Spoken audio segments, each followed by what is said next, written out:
तमाम श्रोतागण या मेरे साथीगण जो जानते हैं या नहीं जानते हैं, हो सकता है कुछ के मन में ये विचार हो कि हम कोई कथावाचक हैं, तो हम उन्हें बता देना चाहते हैं कि हम कोई कथावाचक नहीं हैं। हम ये कथाएं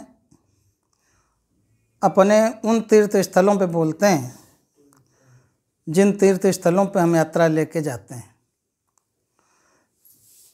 पहली कथा जून के महीने में इंदौर के पास एक जगह है जाना पाव, जहाँ भगवान परशुराम का जन्म हुआ था। वहाँ पर कथा एक पढ़ी थी। दूसरी कथा अभी अयोध्या के आसपास, हमें ध्यान नहीं है, संभवतः नंदीग्राम में पड़ी थी। तो जिस जगह हम यात्रा लेके जाते हैं, वहाँ साथियों के मनोभावों को समझते हुए या जिस तरीके का तीर्थ स्थल हुआ, उस तीर्थ स्थल की क्या गरिमा है, क्या सच्चाई है, क्या अच्छाई है, इस पर बोलते हैं। अभी कुछ दिन पहले हम मिर्ज़ापुर के पास भदोही के पास एक जगह है सीतामढ़ी, तो वहाँ गए थे। तो सीतामढ़ी वो जगह है जहाँ कहते हैं कि माँ सीता ने धरती में अपने शरीर को समाहित कर लिया। तो ऐसी जगह भारत में 4 हैं। एक मिर्ज़ापुर के पास भदोही, दूसरी बिहार में सीतामढ़ी के नाम से ढाका के पास, तीसरी अमृतसर में है, और ये चौथी जगह कानपुर में बिठूर के पास है। तो जो ये बिठूर के पास जगह है, ये कई पुराणों में, ऐतिहासिक तथ्यों में प्रमाणित है। हमारा जो अगला वीडियो होगा वो इसी जगह को लेकर होगा, जो कल्याणपुर कानपुर के अंतर्गत महासा देवी मंदिर है। यही वो मंदिर है जहाँ पर लक्ष्मण जी ने माँ सीता का परित्याग किया था। तो अगला जो वीडियो होगा, मैं उसी मंदिर के प्रांगण में खड़ा होकर के उस पर चर्चा करूँगा। और आज जो हम कथा आपको बताने जा रहे हैं, वो सूर्यवंशी राजा, और एक तरीके से हम ये कह सकते हैं कि राज ऋषि को उपाधि प्राप्त महाराज चक्रवेण के विषय में है। राजा चक्रवेण एक बार अयोध्या में किसी बहुत सुंदर समारोह के स्थल पर बैठे थे। जैसे आजकल हम लोग देखते हैं कि मेला लगा है या कहीं कोई ऐसा स्थल है कि जहाँ बहुत सारे लोग इकट्ठा होते हैं, तो ऐसी जगह पर बैठे थे वो, जहाँ मेला जैसा लगा था। तो उनके राज्य की ढेर सारी नारियां उस मेले को देखने आई। आज के तरीके से तमाम चकाचौंध भरी दुनिया जैसी वो दुनिया नहीं थी। साधारण लिबास, साधारण वेशभूषा, ये सबके पहनावे थे। तो राजा चक्रवेण की जो पत्नी थी, वो भी उनके बगल में बैठी थी।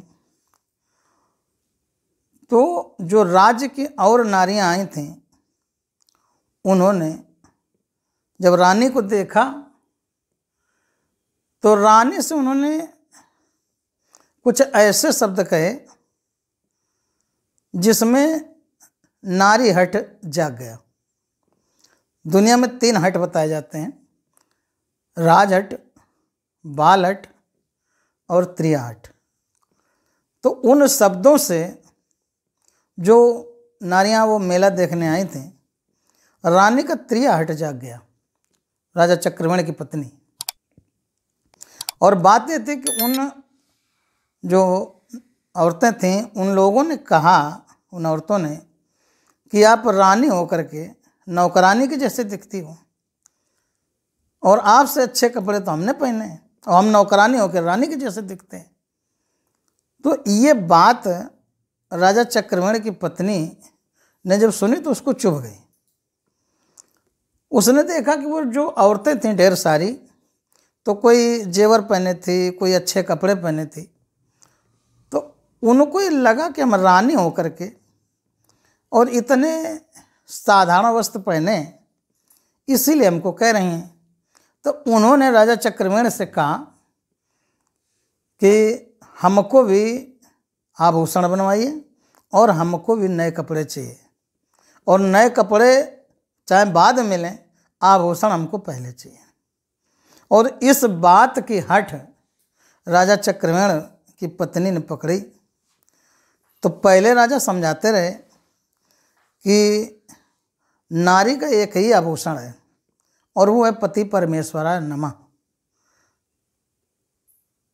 इस बात को समझाने के बावजूद भी राजा चक्रवेण की पत्नी नहीं मानी, उन्होंने हठ अपनी पकड़ी। तो जब राजा मजबूर हो गए तो उन्होंने अपने एक मंत्री को बुलाया और कहा लंका चले जाओ और लंका में रावण से कहना कि हमें 1.25 मन सोना दान में दे दे। राजा चक्रवेण ने मंगाया है। राजा की आज्ञा, जो मंत्री था अयोध्या का, वो लंका चला गया। तो लंका में जब पहुंचा तो वहाँ पर रावण का मंत्री उसको मिला। तो रावण के मंत्री से उसने कहा कि हमें 1.25 मन सोना चाहिए, राजा ने मंगाया है अयोध्या में। संयोग की बात यह कि रावण उस समय था नहीं। तो जो अयोध्या का मंत्री था उसने बात कही और कह करके बोला कि हम लंका के बाहर इंतजार कर रहे हैं और जब रावण आ जाए तो हमको बुला लेना। और वो चले गए। तो बाहर बैठ करके जो राजा चक्रवेण के मंत्री थे वो लंका के बाहर बैठ करके अपना इंतजार करने लगे।